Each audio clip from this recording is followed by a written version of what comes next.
નમસ્કાર દર્શક મિત્રો, હું જપન શાહ, કાનમ એક્સપ્રેસ ન્યૂઝમાં આપનું સ્વાગત છે. જોઈએ આજના મુખ્ય અને મહત્વના સમાચાર. આમોદ નગરપાલિકામાં પ્રમુખ ઉપપ્રમુખની ચૂંટણી યોજાઈ. આજ રોજ આમોદ નગરપાલિકામાં હોલમાં ચૂંટણી અધિકારીની ઉપસ્થિતિમાં પ્રમુખ તરીકે મહેન્દ્રભાઈ દેસાઈ અને ઉપપ્રમુખ તરીકે સાજિદભાઈ રાણાની ચૂંટણી વરણી કરવામાં આવી હતી. આ નિમિત્તે આમોદ નગરપાલિકાની ચૂંટણીમાં કોંગ્રેસના 16 સભ્યોમાંથી 15 સભ્યોએ મત આપ્યા હતા, જ્યારે ભાજપના 8 સભ્યોમાંથી 7 સભ્યો હાજર રહી ચૂંટણી પ્રક્રિયા પૂર્ણ કરી હતી. જેમાં કોંગ્રેસના સભ્ય અને શહેરના કોંગ્રેસના પ્રમુખ મહેશભાઈ પટેલ યાત્રાએ ગયા હોવાથી ગેરહાજર રહ્યા હતા, જ્યારે ભાજપના દક્ષાબેન ચંદ્રકાંતભાઈ પટેલ સભ્ય ગેરહાજર રહ્યા હતા. આ પ્રસંગે આમોદ નગરપાલિકાના કોંગ્રેસ ભાજપના સભ્યો, મુખ્ય અધિકારી, ચૂંટણી અધિકારી તેમજ આમોદના નગરજનો મોટી સંખ્યામાં આમોદ નગરપાલિકા ખાતે ઉપસ્થિત રહ્યા હતા, જ્યારે સમગ્ર ચૂંટણી પ્રક્રિયામાં કોઈ અનિચ્છનીય બનાવ ન બને તેના પગલા ચુસ્ત પોલીસ બંદોબસ્ત ગોઠવી દેવામાં આવ્યો હતો. આજ રોજ આમોદ નગરપાલિકાની પ્રમુખ અને ઉપપ્રમુખની ચૂંટણી કરવામાં આવી. તેમાં પ્રમુખ તરીકે મહેન્દ્રભાઈ દેસાઈ, ઉપપ્રમુખ તરીકે મારી નિમણૂક કરવામાં આવેલી છે.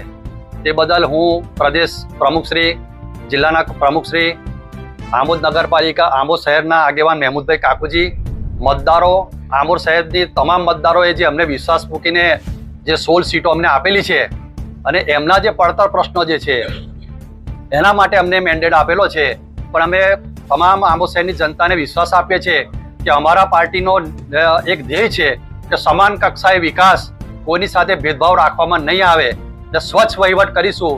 અમારી પાસે બી ઘણા વિકટ પ્રશ્નો છે. અગાઉના જે બોર્ડે જે કામો નથી કર્યા તેને પ્રાધાન્ય આપવામાં આવશે અને સાફ સફાઈ, ગટર, પાણીની જે વ્યવસ્થા છે એ કથળી ગયેલી છે, એને પ્રથમ અમે પ્રાયોરિટી આપીશું.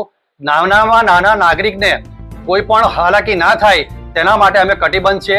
અમારી કોંગ્રેસ પાર્ટીના 16 સભ્યો આ કામ કરવા માટે કટિબદ્ધ છે. આમોદ નગરપાલિકાની ચૂંટણીમાં આમોદ નગરજનોએ જે વિશ્વાસ મૂકી ખોબે ને ખોબે મત આપી સ્પષ્ટ બહુમતી સાથે આજે પ્રમુખ તરીકે મહેન્દ્રભાઈ દેસાઈ અને ઉપપ્રમુખ તરીકે સાજિદભાઈ રાણા તથા કારોબારી અધ્યક્ષ તરીકે ઉમેશભાઈની જે પસંદગી કરી છે અને એમની પર જે વિશ્વાસ મૂક્યો છે, આમોદ નગરજનોનો આ તબક્કે હું ખૂબ આભાર માનું છું કે જેમને દેશના બંધારણને બચાવવા માટે, આ દેશની એકતા અને અખંડિતતાનો મેસેજ આપવા માટે આમોદ નગરજનોએ જે કોંગ્રેસ પર વિશ્વાસ મૂકેલો છે તે મારા પ્રમુખ, શ્રી ઉપપ્રમુખ અને કારોબારી અધ્યક્ષ, તમામ ચૂંટાયેલા સભ્યો, આ નગરના અમારા કોંગ્રેસનો પરિવાર, તમામ એમને એક વિશ્વાસ મૂકેલો છે.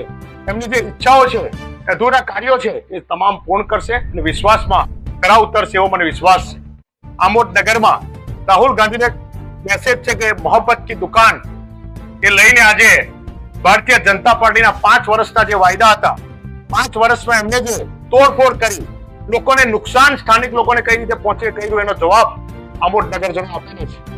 કોંગ્રેસની એમ છે કે કોઈને પણ, વિરોધ પક્ષને પણ કોઈ નુકસાન ના થાય. જે સાચું છે, જે સત્ય છે એ કોંગ્રેસ કરશે અને આ દેશના બંધારણ બચાવવામાં ફરી એકવાર આમોદ નગરે જે મેસેજ આપેલો છે એ તમામ નગરજનોનો આ તબક્કે હું ખૂબ આભાર માનું છું. અને આજના દિવસે આમોદની નગરની તમામ મારી કોંગ્રેસની ટીમને ખૂબ અભિનંદન પાઠવું છું. સાથે ચૂંટાયેલા પ્રમુખ, ઉપપ્રમુખ અને કારોબારી અધ્યક્ષને દિલથી અભિનંદન પાઠવું છું. દિવસે આમોદ શહેર કોંગ્રેસ પ્રમુખ ગેરહાજર છે, તેની પાછળનું કારણ આમોદ શહેર કોંગ્રેસ સમિતિના પ્રમુખ ચૂંટાયેલા પ્રતિનિધિ બી છે. અમારી સ્પષ્ટ બહુમતી છે. ચૂંટણી પહેલા એમનું બુકિંગ હતું, ત્યાર પછી ચૂંટણી તારીખ ડિક્લેર થઈ, અગાઉ એમનું લખ્યું હતું. ધાર્મિક યાત્રા પર ગયેલા છે. કેદારનાથની એમની ઇલેક્શનની બાધા હતી અને ત્યાં બાધા લઈને પછી જ હું દર્શન કરીને નગરપાલિકામાં પગ મૂકીશ, જય ભોલેનાથના દર્શન કેદારનાથમાં કરી અને ત્યાર પછી જ હું નગરપાલિકામાં પગ મૂકીશ, તો મારા આમોદ નગરમાં જે મનુષ્ય ફેલાવેલું છે કોમી એકતા સાથે ફરી એકવાર આમોદ નગરને સુંદરમય બનાવવા માટેની નેમ સાથે એવો આશીર્વાદ લેવા ભોલેનાથના ગયા છે. ત્યાર પછી જ અહીંયા આવશે એવી અમને બધાને બી માહિતી છે અને અમે બધાએ રજા આપેલી છે ને એવું ગયેલા છે. આજ રોજ આમોદ નગરપાલિકાની પ્રમુખ ઉપપ્રમુખની જે ચૂંટણી હતી અને કોંગ્રેસ પક્ષે જે મને મેન્ડેટ આપેલો પ્રમુખ તરીકે મહેન્દ્રભાઈ દેસાઈને અને ઉપપ્રમુખ તરીકે સાજિદભાઈ રાણાને આપેલો છે, અમે એક આજે પ્રમુખને ઉપપ્રમુખ તરીકે જે અમારી પર વિશ્વાસ રાખેલ છે તેને અમે સંપૂર્ણપણે નિષ્ઠાથી આમોદ નગરપાલિકાનો વહીવટ કરીશું એની હું ખાતરી આપું છું. સૌથી મોટા કયા કામની તમે